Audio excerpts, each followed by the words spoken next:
தந்தி தொலைக்காட்சி நேயர்களுக்கு வணக்கம். நல்லதை சொல்வோம், நல்லதை செய்வோம், நல்லதே நடக்கும்.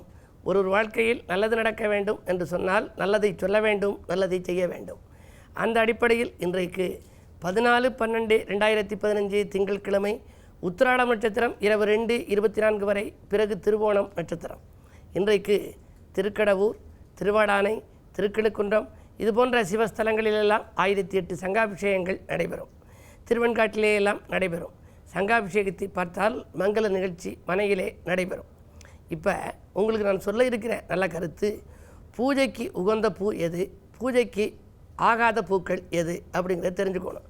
பூஜைன்னு ஏன் பேர் வந்துச்சு அப்படிங்கிறது ரொம்ப பேருக்கு தெரியாது. நாங்கள் பூஜை புனஸ்காரம் பண்ணுறோம், நாங்கள் அந்த இதை தெய்வத்தை பூஜை பண்ணுறோம்பாங்க. பூ ப்ளஸ் செய் பூஜை, பூவை கொண்டு செய்கின்ற ஒரு ஆச்சார அனுஷ்டானத்துக்கு பெயர் பூஜை என்று பெயர். அப்போ முக்கியத்துவம் கொடுப்பது பூவுக்கு. அந்த பூவிலே இறைவனுக்கு என்ன பூ பிடிக்குதோ அதை நம்ம கொடுக்கணும். அல்லாத பூக்களை கொடுத்தால் அவர்களது மனம் வாடும். இப்போ நமக்கே ஒருத்தர் வர்றாரு, நமக்கு எது தேவையோ அந்த பொருளை தந்தால் நம்ம உபயோகப்படுத்துவோம். தேவையில்லாத ஒரு பொருளை, ஒரு விலை உயர்ந்த பொருளாக இருந்தாலும் கூட தந்தால் 10ஓட 11ஆவது பொருளாக வீட்டுக்குள்ளே வாங்கி வச்சுருவோம். அதனால் யாருக்கு எது தேவையோ என்பதை கண்டறிந்து, இல்லைன்னா கேட்டே கூட கொடுக்கலாம். அப்படி கொடுத்தால் கொடுத்ததன் மூலமாக அவர்கள் அந்த பெற்ற உதவியை அவர்கள் பயன்படுத்த வேண்டும். அந்த அடிப்படையில் இப்போ சிவன் எடுத்துக்கிட்டால் புன்னைப்பூ போடலாம், செண்பகம், நந்தியாவட்டை, நீலோற்பம், அலரி, வில்வம், அது இலை, இதெல்லாம் சிவனுக்கு பிடிச்சது.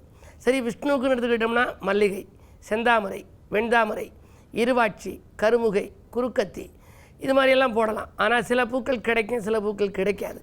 சுகந்த வாசமுள்ள மலர்களை போடலாம்.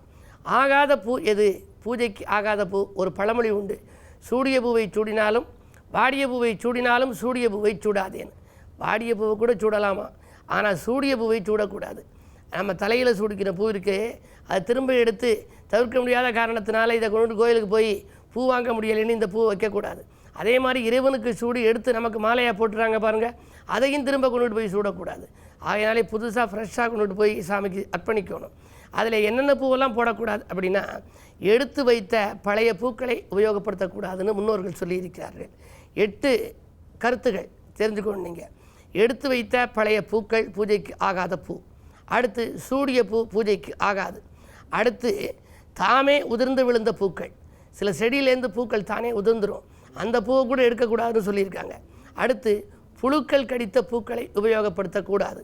அடுத்து பறவைகளின் எச்சம்பட்ட பூக்களையும் உபயோகப்படுத்தக்கூடாது. அடுத்து முகர்ந்து பார்த்த பூக்களை உபயோகப்படுத்தக்கூடாது. சில பேர் மல்லிகைப்பூ வாங்குவாங்க, அப்படியே அதை மூக்கில் வச்சு சுவாசிப்பாங்க. முகர்ந்து பார்த்த பூவை இறைவனுக்கு அர்ப்பணிக்கக்கூடாது. முதற்கடவுள் பிள்ளையார், அதுபோல் எல்லா தெய்வங்களும் சிவன் உமையவளுக்கெல்லாம் போடுகின்ற பொழுது அது புதுசாகவே இருக்க வேண்டும், நாம் உபயோகப்படுத்தியதாக இருக்கக்கூடாது. அடுத்து 7வது கசங்கிய பூக்களை உபயோகப்படுத்தக்கூடாது. 8வது சுத்தமில்லாத இடத்திலிருந்து பறித்த பூக்கள்.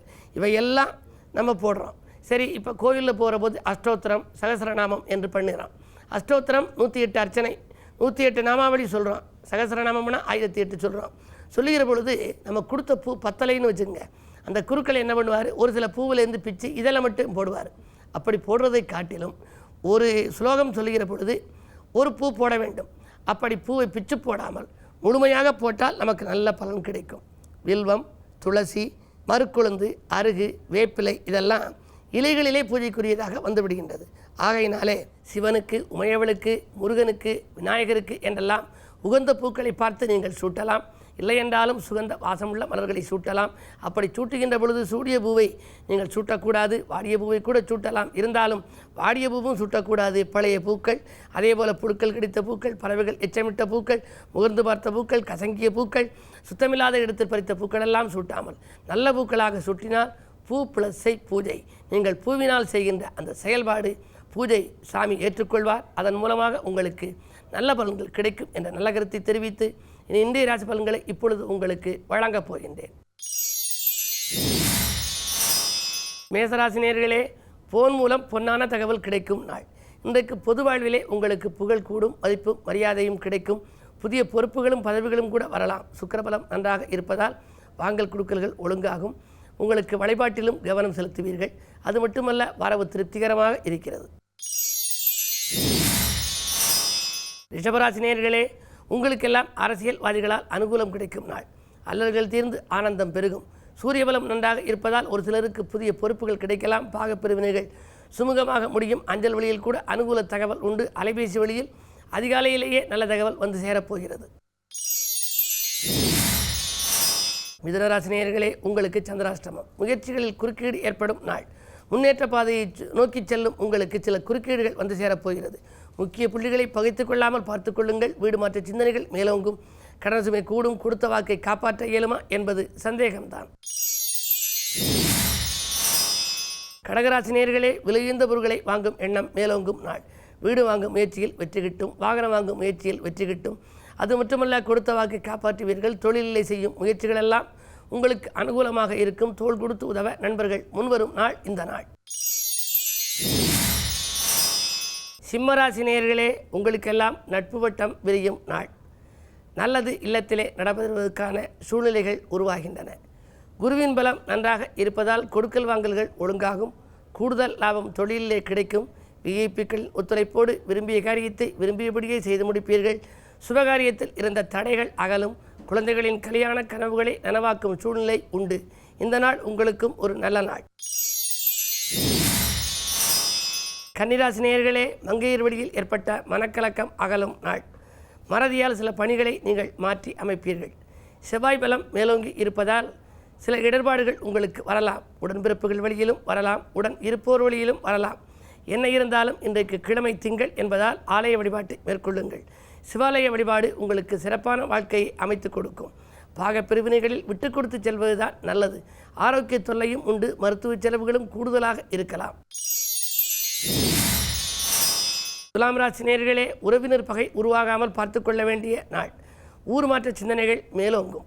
12ஆம் இடத்திலே செவ்வாய் குடும்ப ஸ்தானாதிபதி 12இல் மறைவதால் குடும்பத்தில் குழப்பங்கள் அதிகரிக்கலாம். கூட ராகுவும் இருக்கின்றார். எனவே நீங்கள் எதை செய்தாலும் ஒரு முறைக்கு பல முறை யோசித்து செய்வது நல்லது. குடும்ப பெரியவர்களின் ஆலோசனைகளை கேட்டு நடப்பதன் மூலம் நன்மைகள் கிடைக்கும்.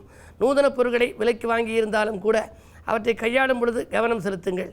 இல்லையே அதன் விளைவாகவும் உங்களுக்கு விரயங்கள் கூடுதலாக ஏற்படலாம். அதே நேரத்தில் 2லே சனி. கொடுத்த வாக்கை காப்பாற்ற இயலுமா என்பது சந்தேகம்தான். வாக்கு கொடுக்கும் முன் ஒரு கணம் சிந்தியுங்கள்.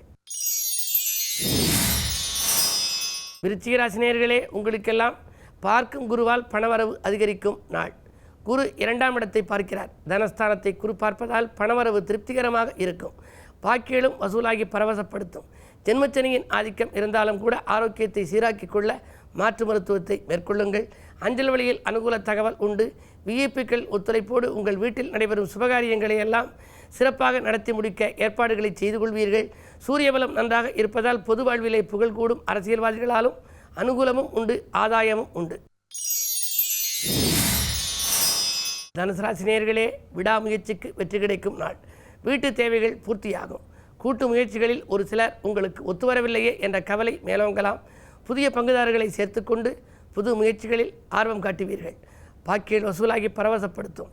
10ஆம் இடத்திலே செவ்வாய் இருப்பதால் புதிய தொழில் தொடங்கும் திட்டங்கள் நிறைவேறுவதற்கான அறிகுறிகள் தென்படுகின்றன.